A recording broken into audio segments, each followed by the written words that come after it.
morning. I mean, good afternoon. My bad. I did my best again. Welcome to the newest breakout session after lunch. I hope you had a great lunch because it's usually tough to do it after lunch when everybody had a full stomach. In a typical environment, in a normal event, everybody's already sleepy after lunch. But again, I'd like to introduce myself first before we talk and grill our guest here. My name is Ron Baetiong. I am the founder and CEO of Podcast Network Asia and also the founder and CEO of Chatbot BH. And today we'll be having someone who's have been wanting to actually get on my personal podcast called Hustle Share. And his name is Mr. Ray Alimurung, the CEO of Lazada. Ray, welcome to the breakout session here in Good Wild afternoon. Digital. Good afternoon, Ron. Very happy to be here with you on Wild Digital. Thank you. And again, this is a very, very interesting topic that I wanted to cover because I was tasked by the Wild Digital team to grill you. And it's like, I don't want to grill Ray because I know he has a lot of things to share. But let's get to the point real quick because we only have limited time. Ray, it's been a very monumental year for e-commerce because COVID-19 literally stopped majority of the infrastructures of how business is being done all over Southeast Asia, and the digital natives by default are the ones that thrive. Talk to us about that transition of how lockdowns happened in the Philippines, and all of a sudden e-commerce was the only one that kept things alive, especially in terms of commerce and trade. What was that like transition like for you guys? Hey, Ron, thanks for that question. Actually, it was mentioned in an earlier panel on the e-commerce that e-commerce has been riding the wave of COVID. And that's been true to a certain extent. Because in the early days of COVID, actually, as you're very much aware, the Philippines had one of the tightest lockdowns in Southeast Asia. And so we actually had to turn off operations completely for a couple of weeks. And then when we turned them on again, I think it was mentioned as well by Zalora that only essential goods were allowed to operate for a couple of months. It's only more recently that the last few months that actually e-commerce has been allowed to open up completely. So in the beginning, there was no actually clear delineation that e-commerce was allowed to operate. Wow. It was more like logistics allowed to operate, cargo, but not e-commerce per se. And so that was a struggle for us because imagine running a logistics network where at any one time your fleet could be stopped, could be stopped at a checkpoint, turned back. A lot, and then you must remember a lot of the orders in the Philippines are cash on delivery, and having a rider or a courier turn back is a very expensive proposition for us because we're shouldering basically the forward and reverse logistics. Also becomes challenging for the seller because the product comes back to them. And when you deal with something like electronics, that has a very shorter shelf life.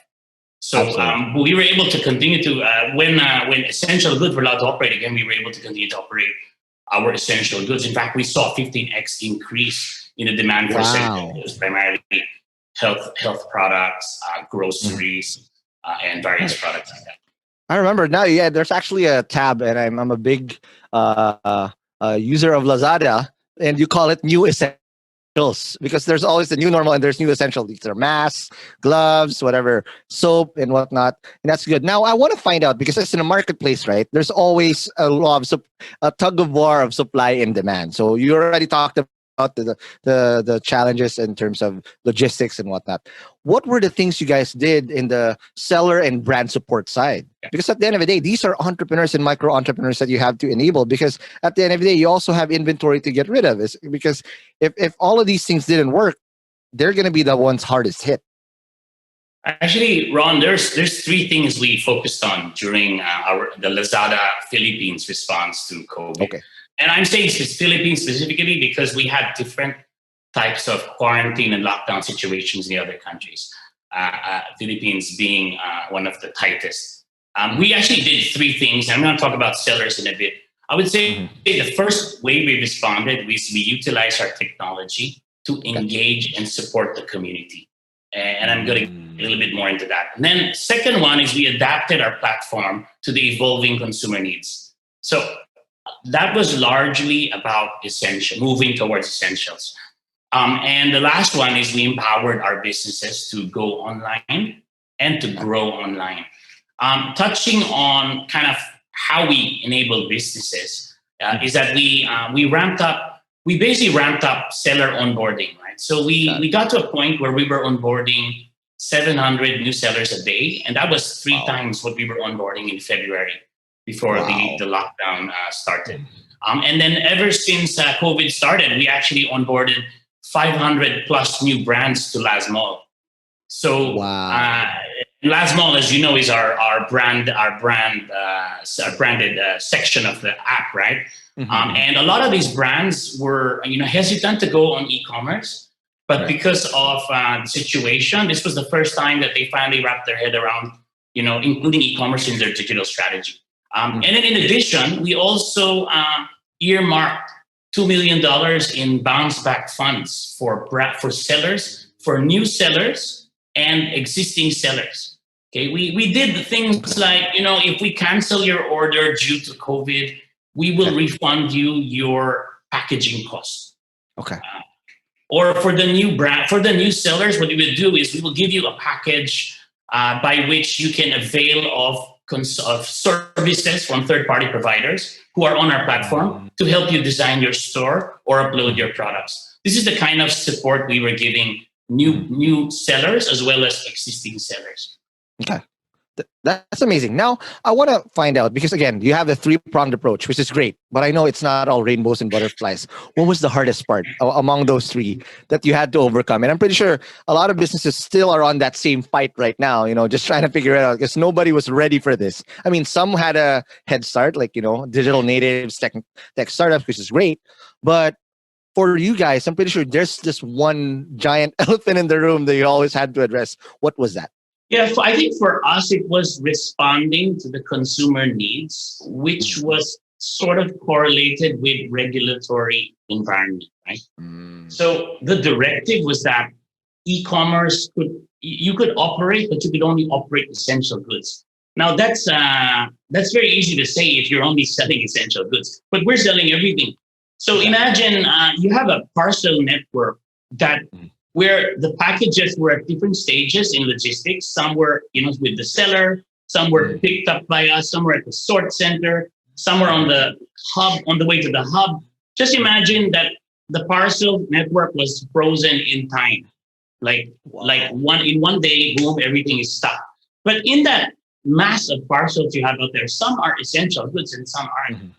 So what do? Do you continue to try to deliver the non-essentials, knowing that the risk of it being turned around or blocked would be very high? Same time, you're negotiating with the government to unlock non-essentials. And if they catch you with non-essentials while you're doing the negotiation, it completely undermines your credibility, right?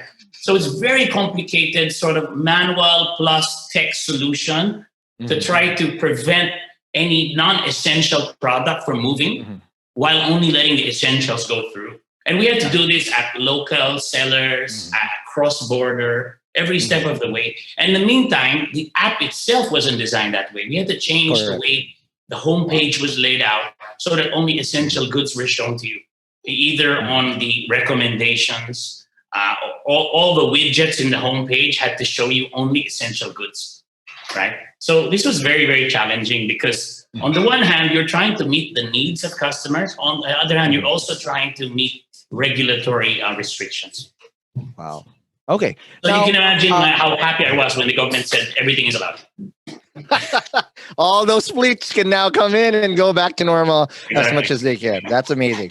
Now, I want to also now talk about leveraging new partners and new growth strategies, because in e-commerce, again, we always say it, right? That it's a sunrise industry. We're just literally new record growths that are being achieved.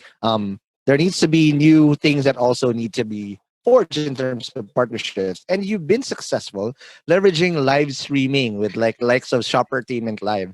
What changed now, given that everybody likes that interactive, pamain stuff that they do? Even brands do it now in your strategy, especially during COVID. Definitely. So when I go back to the three-prong, one of those was using technology to engage and support the community, right? And the engage part involved live stream. We recognized that a lot of people were, stuck at home, and a lot of people had great content. And the idea was bring the two together, right? And so we actually did, we ramped up a lot of the Lazada Lazada produced content. Example would be, we had interactive games like Guess It, where you need to guess the price of an item, and or Sing It, okay, where you know there would be a singing competition. And then we also had going back to supporting sellers. We also had these bounce back campaigns for sellers where we had countdown shows, right? In fact, leading up to a countdown show, we would get 200,000 people on the app right before the sale. So you're kind of hitting two birds with one stone, right? Because you're running a bounce back sale, which allows a seller to bounce back from COVID and basically tell customers, hey, I'm back in operation, because a lot of these guys are closed. But then same time, you're also engaging customers with the live stream countdown show. So you're kind of doing both at the same time. And of course, a lot of brands have also ramped up in their live streaming, right? So now live stream is a very key component on a brand campaign, mega campaign. But we're actually seeking to even ramp up live streaming even that more. We want to bring in more quality content, probably curate it more, not just allow sellers to put content. I mean, that's going to happen. That's always going to be there. But we want to raise the quality of the content, right? And make it more engaging. And one thing I also want to commend you on is you're not just also leveraging the content that you produce. You also leverage it, the content outside the network, outside the Lazada, through affiliate partnerships. So, like for us, I'll just flex it a little bit. In our own network, we were able to generate like 1 million in terms of revenue last 9/9 for Lazada. Like, oh my god, we just discovered a behemoth that you can actually do that for Lazada in an audio platform, which has never been done before. So it's really amazing how you can leverage existing content creators, which is aplenty now.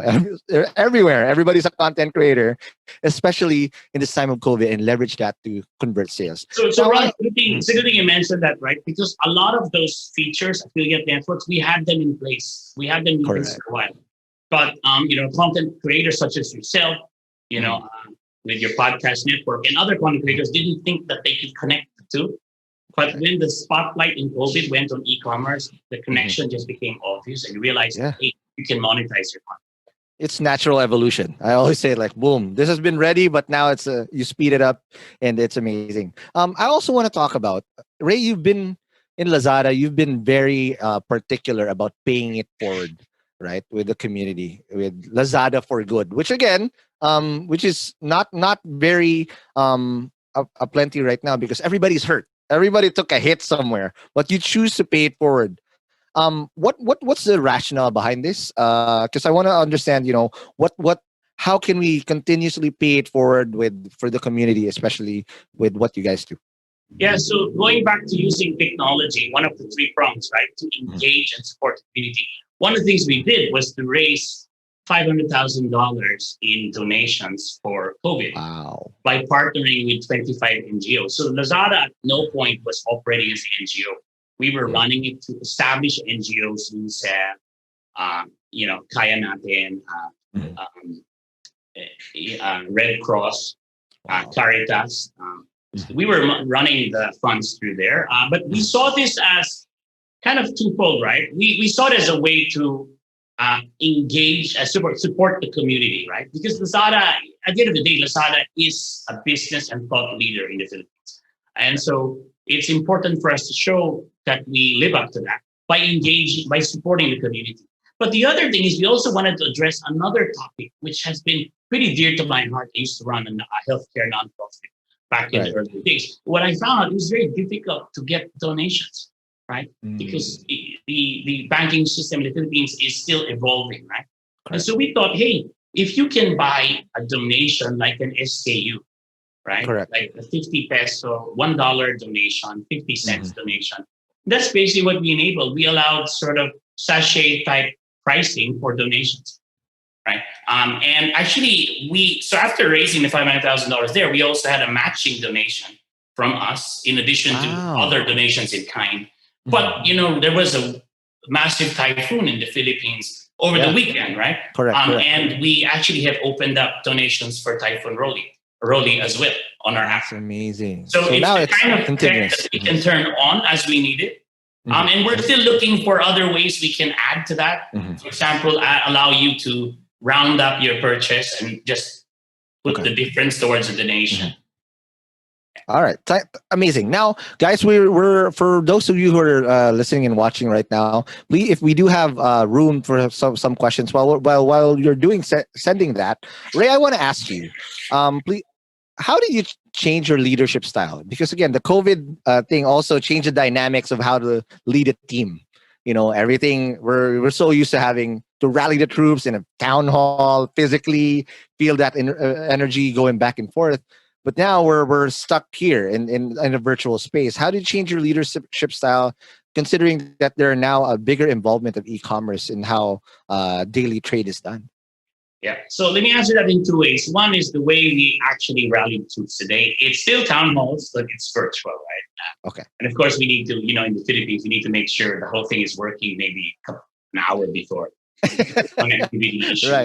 Right. One of the challenges realize is that not everybody has the same level of connectivity. Okay.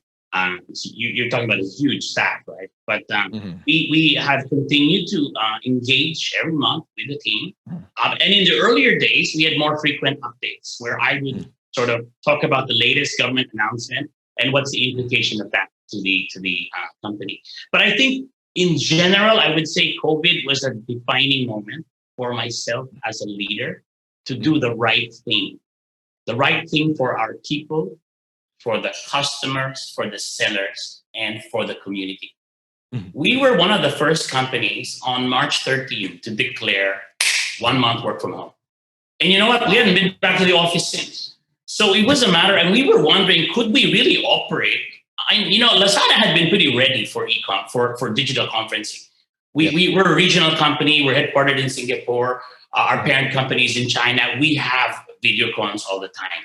But to do this all day, every day, including finance, HR, all of this stuff, something we didn't know we could do. But we asked ourselves, what's the right thing to do for our people, right? And so we said, the right thing to do is protect people's health. And until now, we've told the team, until we see a considerable decrease in daily new cases, we're not going back to the office. Right? Now, of course, our true heroes are the frontliners, the logistics team. They've been out there the entire time. Okay, there's social distancing in the warehouse. The shifts don't meet each other, one way to prevent contact, but they're out there. Their lives are at risk every moment, bringing these essential goods. And of course, now also the non-essentials. But really had to ask what was the right thing to do for the people, right? And I think that was a very defining moment. And a lot of people have come up to me and told me they've never been prouder to be a Lazadian than now.